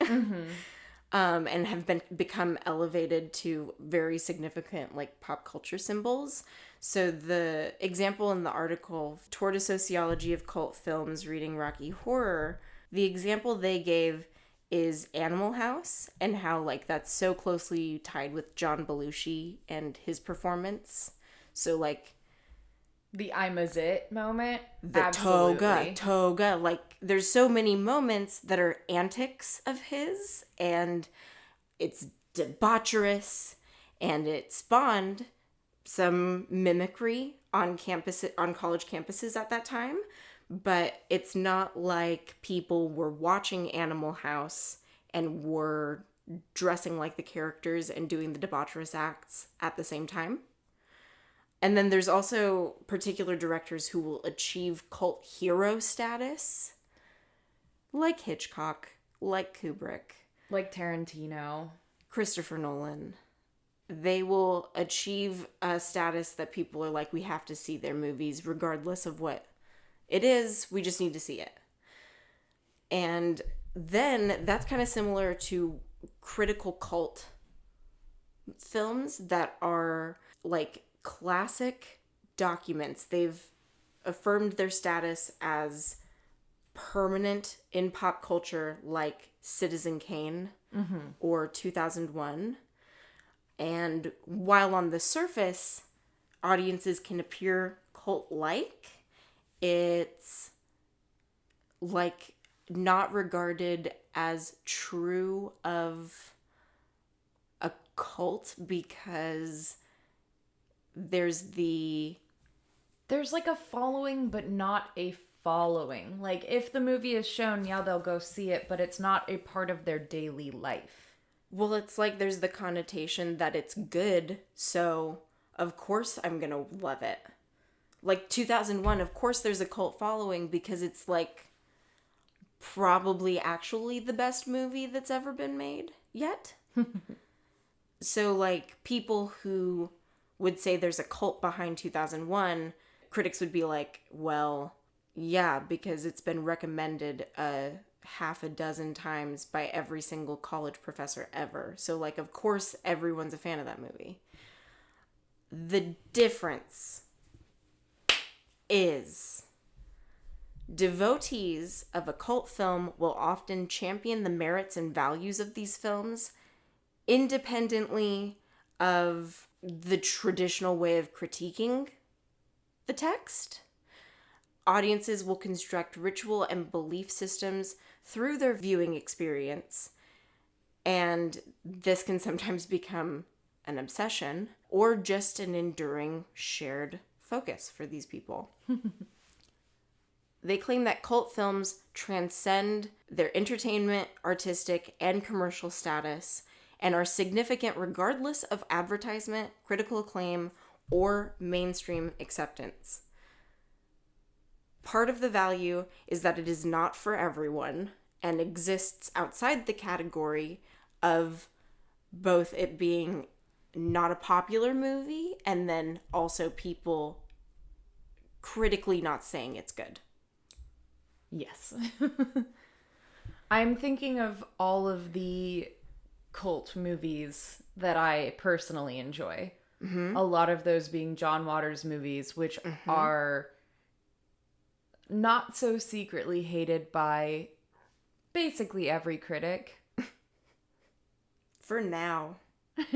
Just wait. They're all going to start coming out with think pieces in the next 10 years about the hidden genius. Because they're all like us. Well, yeah. Thank goodness people are starting to talk about movies. Rocky Horror is considered a reflexive text, and in that way it transcends both the dominant ideologies of 1975 and contemporary ideologies, because it's constantly referencing other films, it's constantly referencing sci-fi tropes, horror tropes, any other, you name it, trope that occurs, like that would trigger a memory in somebody and have an association with how they'll interpret Rocky Horror. Well, and not only that, but it continues to stay relevant because almost every single film or TV show or pop culture media thing references Rocky Horror. So it's constantly in the culture's collective mindset because we all hear about it. Yes, exactly. The fact that it is parodied and it is a parody and it's also doing it at such a high level that is so rewarding when you're catching the references. You're like, ooh, that's satisfying. I get, like, that's where we're able to come up with that maybe Riff and Magenta are robots, that maybe Dr. Scott and Frank are the same person. Don't loop me in with a we. All of the crazy theories that we could come up with are based off of the feelings we have on the tropes. So, yeah, Rocky Horror, chef's kiss.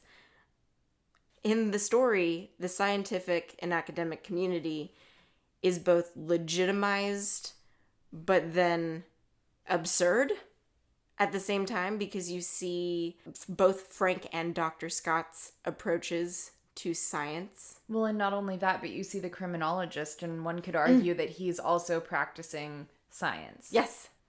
While tightly subjective and selective standards will determine like whether a movie is a cult film or not, the movies nevertheless inspire real emotions and vocabularies that become implicitly objective over time, meaning it doesn't matter if you say that it's good or bad. The fact that it's lasted so long, and the fact that it has inspired like a positive reaction in people. It doesn't matter if you think that Rocky Horror isn't good. It just is. It subsisted. So the themes in cult films include typical people in atypical situations, like Brad and Janet, average everyday people in a completely different, shocking world, and they've been challenged to survive the night in a place they're incredibly unfamiliar with, and they have to adapt and overcome their own belief systems, their own hang-ups, their own inhibitions. By embracing atypical activities and appearances in the film, the narrative may indicate that there is a societal shift occurring from the modernist work ethic to a postmodernist fun ethic. Marxism. Another theme is that it allows for both narcissistic and empathetic type audience identification with subversive characters. So whether you're inclined to identify with Frank, he's written to be identifiable and charming, and you're questioning whether that's good or not that you consider him charming. Cult movies often draw attention to the arcane dress codes associated with the event, as people often dress as carefully and elaborately for cult films as job interviews. Hi, that's Guilty as charged. literally Rocky Horror. Yeah, I have an entire suitcase dedicated to my Janet wardrobe and have trouble finding my work pants sometimes. Oh, you have a suitcase? I have a whole closet. You have a wardrobe, a built wardrobe, yes.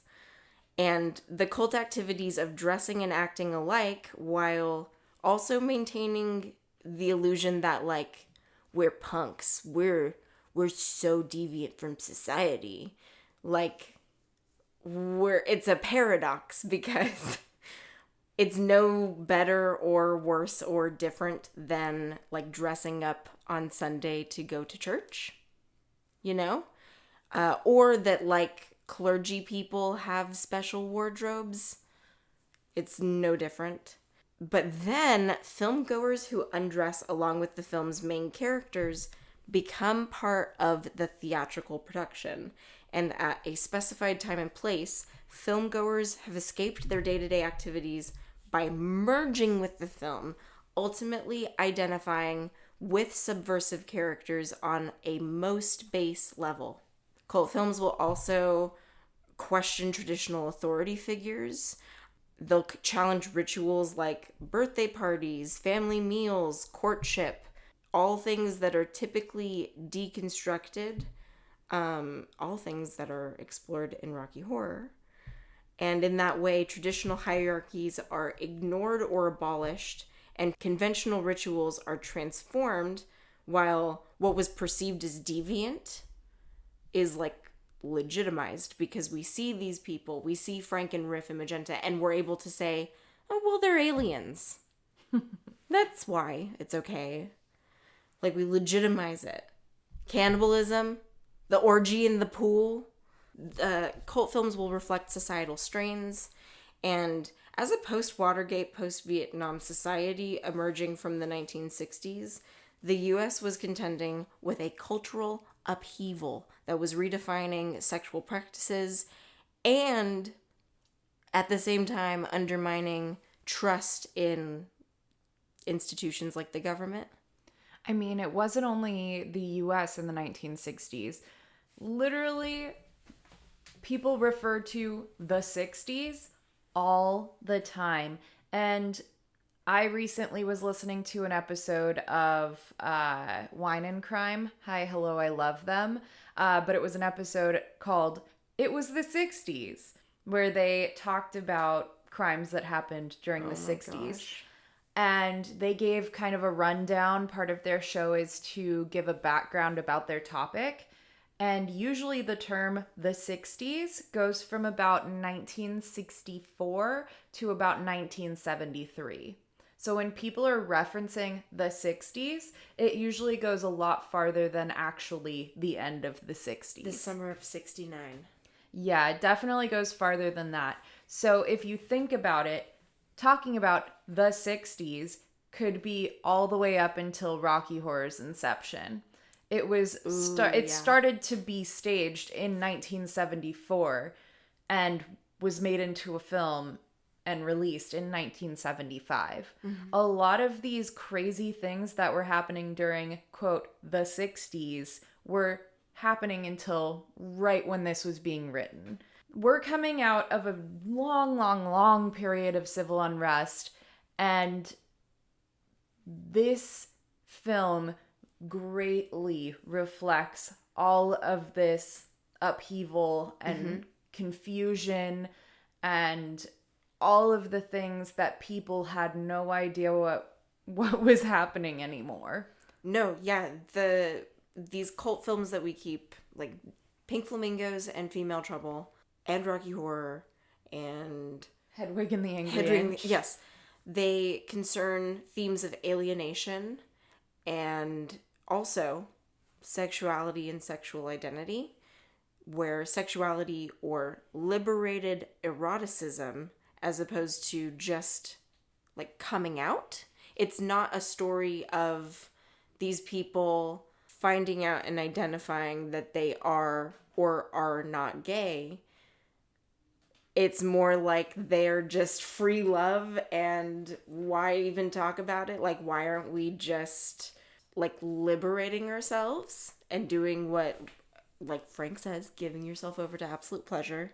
This being a theme challenges the viewing audience to reflect upon their own sexual existence, and although that's sometimes uncomfortable, these scenes will occasion a collective appreciation of alternative sexuality. The fact that people can rationalize Riff and Magenta's incest relationship as them being alien is a perfect example of this point. Like, there's so many alternative themes in Rocky Horror that people justify willy-nilly because it's a cult film. All right, at this point, I'm sure you're asking, why does all of this matter? So the surface characteristics identify Rocky Horror as a cult film, but its status also meets sociological criteria for a cult. Yep. For a few reasons. The audiences can be divided into 3 distinct sections. You've got the full participants, or people who see the movie every weekend and fervently will act out the ritual in relation to each other and the film's text. Hi, oops. That's us. Well. You've got the occasional cultists who will see the film sporadically. They'll participate every so often in the rituals and their celebration, but they do not seem to take the attachment beyond the actual viewing event. Therefore, a diversion from their lives as opposed to an obsession. And then you've got the observers who are present simply to appreciate what's happening, either the movie or the ongoing ritual. Like, what I have no attachment, just want to go and watch. Voyeurs. And for the people who return to the movie on a regular basis, the people who adopt costumes of particular characters and become part of the groups acting out the movie, there is a sense of family or a club. And for once, those in control are the eccentrics. as opposed to the, Brad and Janet are straight-laced normies. They are the outsiders on this strange party. Cult films allow for deviation and yet, on the other hand, inspire conformity. So, as opposed to the punk aesthetic where it's just anarchy, you don't follow any rules, you don't abide by anything. Yeah, they have their own culture, but it's not really a cult. Mm-hmm. These cult films allow for that community to form almost a familial bond. Mm-hmm. Yes, cult films become defined by how we respond to it, and the act of us all reading into it and thinking further about it and analyzing it deeper grounds the film's cult status. And even if that just means coming up with new callbacks, that's enough. Yep. Rocky Horror leads an ongoing participative cult that either further embeds or socializes regular and frequent visitors as well as newcomers into our celebration, because it's so much fun. It's an obvious parody of other musicals, of fun slasher teenage horror films, and coming of age movies, because any disenfranchised member of society can identify with a coming of age story. Cult films are documents elevated to sacred status in secular context.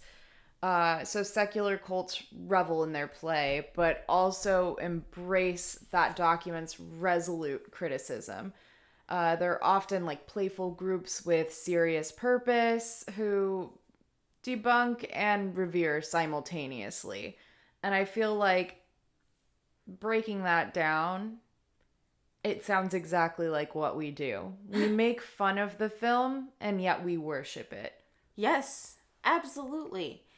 Even though it doesn't look like a religious event, the fact that we collectively are call and responding, we have times when we sit and stand, and we all dance together, we are participating in ritualization, and it's also going on the same night every week at the same time in full costume.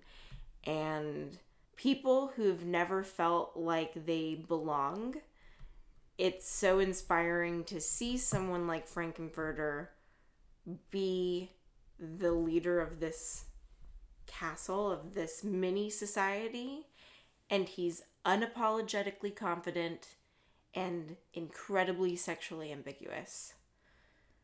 I wanted to wrap this section up with a couple of quotes that we found in the articles we used as research. The first one we have is from Christy Tyson from Spokane, Washington. She said, "The messages in Rocky are clear, simple, and often repeated. It's okay to be different. It's okay to feel good." She also said, "I asked a dozen or so Rocky regulars why they went so often. Their unanimous response, because Rocky is fun. For the first glorious time, they are the in-group, and the outies don't know what they're missing." And Nell Ward from Phoenix, Arizona said, "The need for this movie went much deeper with those young people searching for a method of communion with others." This leads me to ask whether Rocky Horror is high art or low art, because Rocky Horror is a provocative text that can be interpreted and reinterpreted from varieties of perspectives, ranging from both the artistic and social scientific. And the fact that it alludes to different films, to different TV shows, to different music styles, it is a multi-layered document that requires more than just a first-time reading. The text that forms in viewing the callbacks also make the viewing a multi-layered experience that requires repetition to become familiar. with that, like, running script of the in-jokes. And those who return to view Rocky Horror and participate in the construction of callbacks exhibit their expressive understanding of its intertextuality through their own participation. The film criticizes and parodies both other films and itself. It has such a sense of humor, and literally characters are looking in the camera lens, aware that they're in the movie. It is thus a stable culture document in the late postmodern age of deep anxieties, insecurities, violent reactions, and cynical worldviews. Devotion to Rocky Horror has not so much changed society's infrastructure as it has created and inspired social changes that we didn't even know we needed. Like, shadow casting came out of nowhere. That wasn't something that the executives at Fox put out a branding for best costume contest. Cult documents as secular sacred objects can inspire the creation of new cult texts, wherein that cult text that is referring to Rocky Horror is becoming a postmodern intertextual device, a time warp, that can be played against and within the cult documents in the making. Cult documents as a whole, then, are reflexive documents that contain bits of history all throughout its construction. Because when we think, like, Glee has an entire episode dedicated to Rocky Horror. And like Perks of Being a Wallflower, the Rocky Horror Picture Show is a huge plot point in both the book and the film. Yeah, it's the metaverse in the novel Ready Player One has a planet transsexual where the protagonist and his girlfriend sing during a showing of the movie dressed like Eddie in Columbia. Like, there are so many, like you were saying earlier, references to Rocky Horror that will keep Rocky Horror alive, because people will see the reference in Family Guy and go, what are they referencing when they say "Damn it, Janet"? They look it up and then they go see Rocky Horror for the first time without ever being told to watch it. Mm-hmm. These storylines that feature Rocky Horror Picture Show emphasize how large-scale and well-known the film is, and it sort of showcases how Rocky Horror is kind of like a religion. Another one of the articles we read was from Semiology Goes to Rocky Horror, and semiology is the study of signs and interpreting the meaning of them. This includes the study of indication, designation, analogy, allegory, metaphor, symbolism, and the author of the article ascertained that there isn't anyone in the audience that follows the plot of Rocky Horror, because there is one, but like a lot of people have brought up, does it really matter?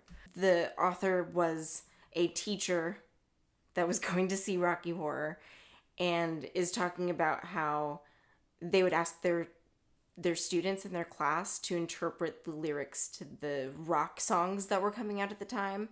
And they were like, who listens to the lyrics? Like, we know the lyrics, but we don't try to figure out the deep, dark meanings in them. That is where the author was like, this is interesting because they're participating so wholeheartedly in Rocky Horror without necessarily knowing what the implications are. They also said that Rocky Horror is a different church because it's a midnight experience at the witching hour where inhibitions and cultural restraints are possibly abandoned for a few hours. I brought up the concept of high versus low art because in this article, the author said two former high school teachers who've seen the film for over 165 times, which at that time was a lot. And they were former teachers who'd taught for 20 years. The author considered them breaking cultural code by taking low art seriously and being, like, affected by it. and that they went through a transformation from an acceptable category for their age, which was teacher, to a category associated with the young, a groupie, with neurotic behavior of going to see the same movie over and over and over and over and over again. The author asked, what is the meaning of the movie? It's as varied as the audience. An alibi for exhibitionism, a good place for people watching, the opening of closet doors, a safe place to smoke some dope, a chance to feel part of a group, to release hostility and tension, a thing to do because others have done it, or an escape from boredom. But perhaps, as the young insist, the midnight movie conveys no meaning at all, a sign that has no content, no implications. So do you think Rocky Horror is high art or low art? I think that it started as low art, Okay. but has evolved into high art. I almost want to argue that it was always high art because it's low art in the sense that it didn't have a budget and all of the production and crew and cast were novices, yet also perfect and experts and brilliant and created a masterpiece. Mm-hmm. And it is perfect, like every element. Oh my gosh. Well, we haven't talked about shock treatment, so I don't know if that's really like Sue Blaine's best work. But if you think that like Rocky Horror has Sue Blaine's best work, that's it inspired fashion movement. It inspired a societal change in people who identified their sexualities after watching the movie. I think it's high art.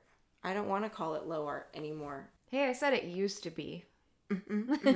Yeah, well, I think it has always been high art and is finally getting the recognition it deserves.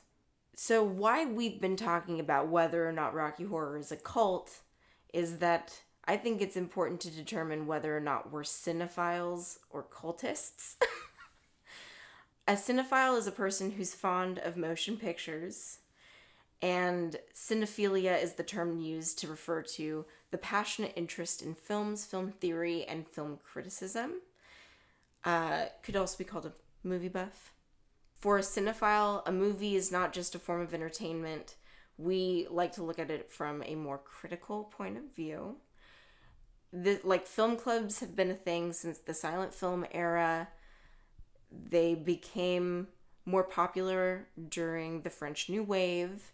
And then when film going became fashionable in the 60s and 70s, that's where now we have directors who self-identify as cinephiles, like Quentin Tarantino and Ari Aster and Nicholas Winding Refn and Edgar Wright.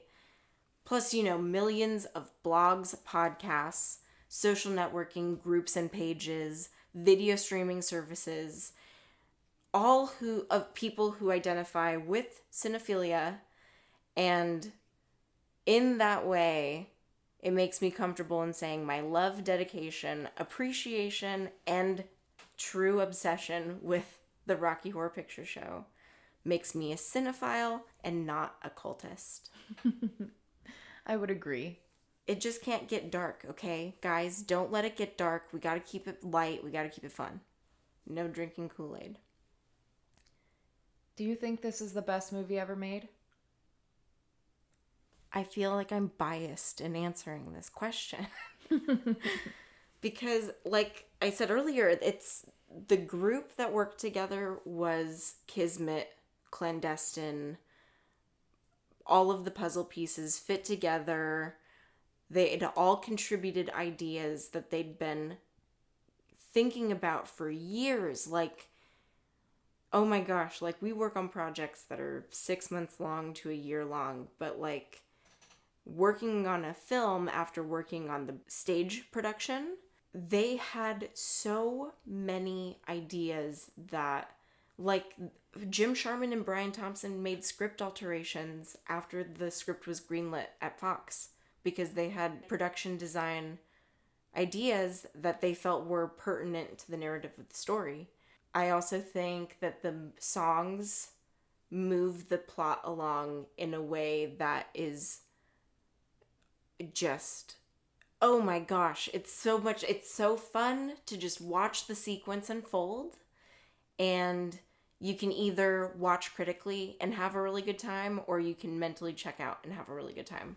And I think your argument for why it's the best film ever made is my same argument for why it could have very easily been low art. It was kismet, the team that they had. Mm-hmm. If this film was made by any other cast, any other crew, it would not be the same experience that we have today. If you had even casted different folks as the Transylvanians, yes, it wouldn't be the same.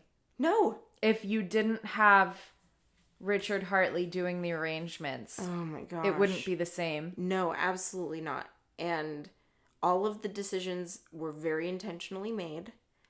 And I would argue that it is the best movie ever made, because why else would it have lasted this long? What does Don't Dream It Be It mean to you, Katie? Don't Dream It Be It means to me, it's gonna... It's funny because the first thing that comes to my mind is the Shia LaBeouf, Don't Let Your Dreams Be Dreams. Just do it. Just do it meme. But that's kind of what it is to me. It's like, whatever you set your aspirations to, don't just say, well, I'll get there eventually. Mm-hmm.